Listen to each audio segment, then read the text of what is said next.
بسم اللہ الرحمن الرحیم الحمد للہ رب العالمین وصلی اللہ وسلم وبارک علی عبدہ ورسول محمد وعلی آلہ وصحبہ اجمعین وعلی من تبعہم بإحسان الی یوم الدین اما بعد۔ شیخ محمد بن جمیل الزین رحمہ اللہ نے جہاد والا اور حکم کے مسائل میں آخری سوال ذکر کیا اس باب سے متعلق، وہ یہ ہے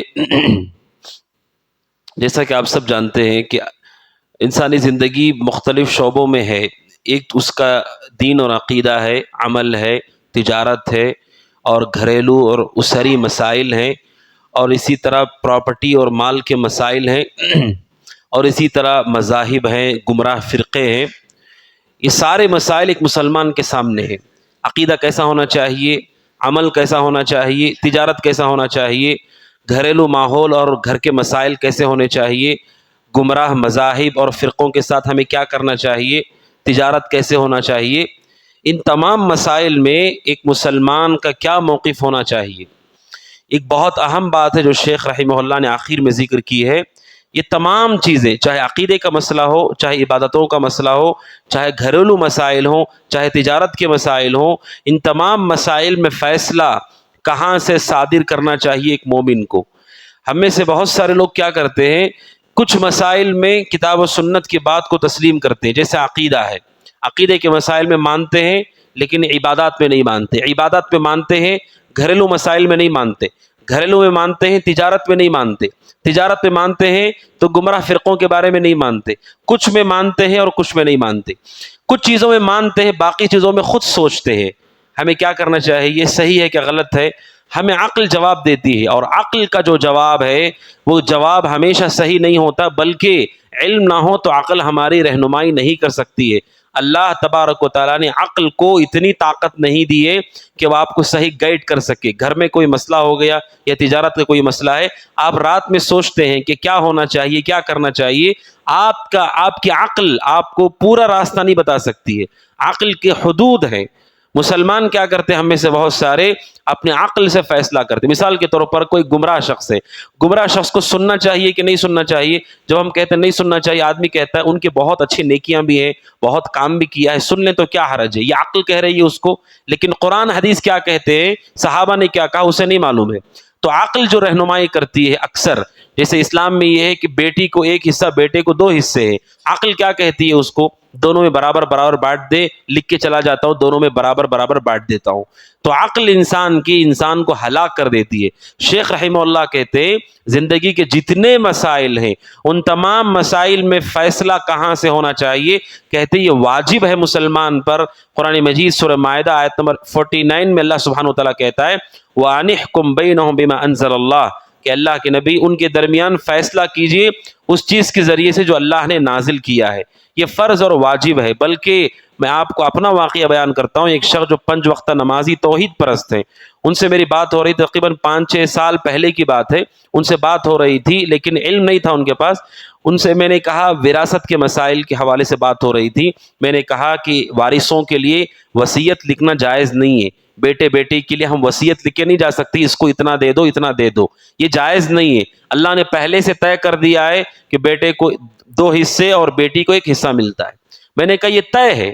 انہوں نے کہا نہیں، میرے بچوں میں انصاف کرتا ہوں، میں دونوں کو برابر برابر تقسیم کروں گا۔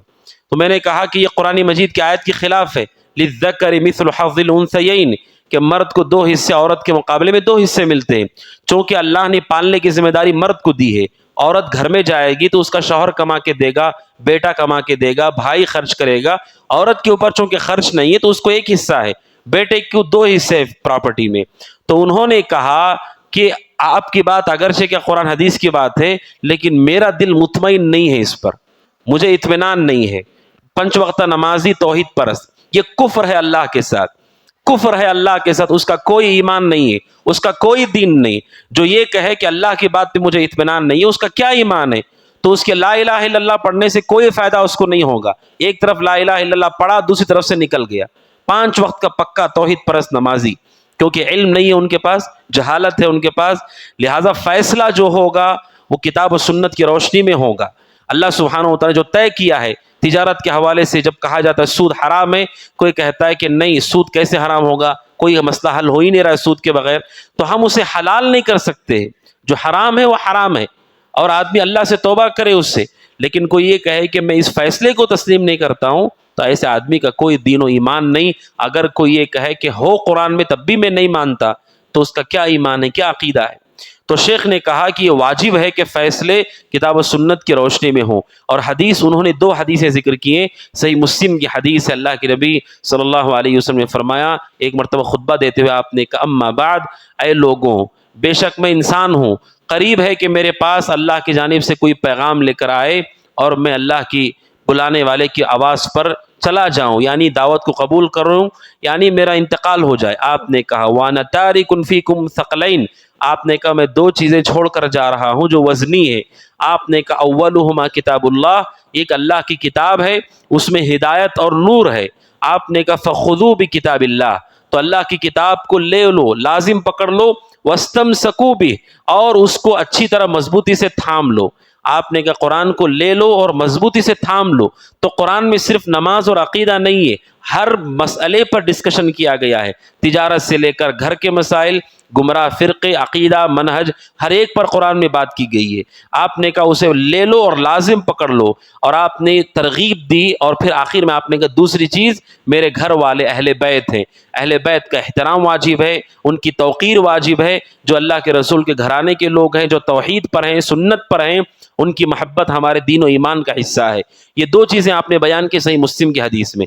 اور امام مالک رحمہ اللہ کی روایت میں آپ نے کہا 2 چیزیں میں چھوڑ کر جا رہا ہوں، جب تک تم اسے لازم نہیں پکڑو گے تم گمراہ نہیں ہو سکتے۔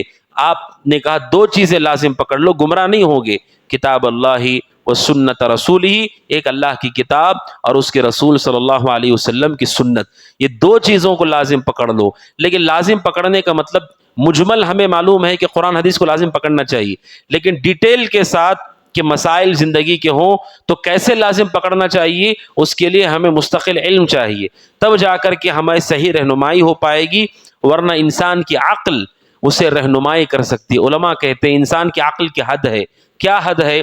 عقل آپ کو اتنا بتا سکتی ہے، یہ دیکھو یہ حدیث کی کتاب ہے، یہ کتاب پڑھ لو گے تو حدیثوں کا علم آئے گا، عقل آپ کو اتنا ہی بول سکتی ہے، اس کے اندر کیا لکھا ہے یہ عقل آپ کو نہیں بتا سکتی ہے۔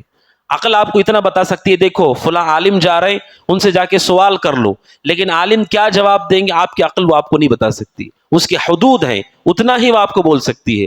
ہماری عقل ہمیں جو رہنمائی کر رہی ہے ان میں اکثر و بیشتر چیزیں غلط ہیں، صحیح نہیں ہے، کتاب و سنت کے موافق نہیں ہے۔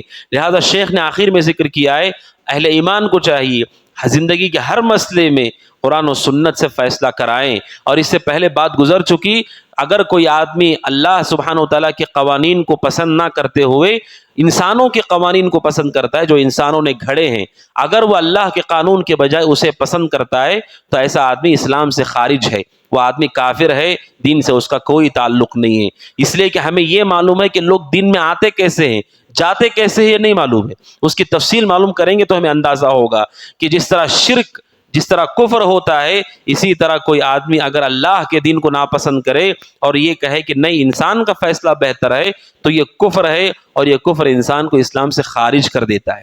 لہٰذا دین کو تھامنا یعنی پوری زندگی کے امور میں کتاب و سنت نے کیا رہنمائی کی ہے۔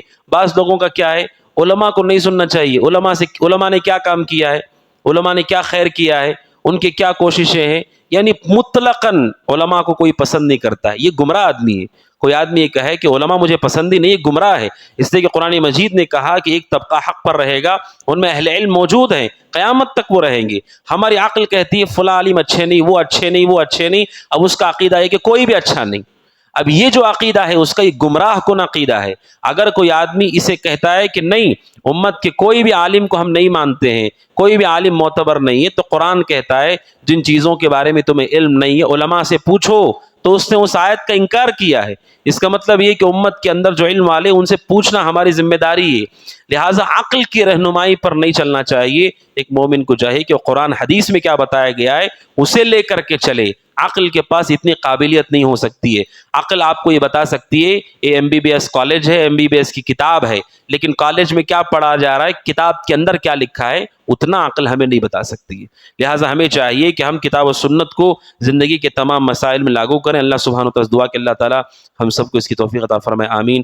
هذا وصلی اللہ وسلم علی محمد وعلی آلہ وصحبہ اجمعین. السلام علیکم ورحمۃ اللہ وبرکاتہ.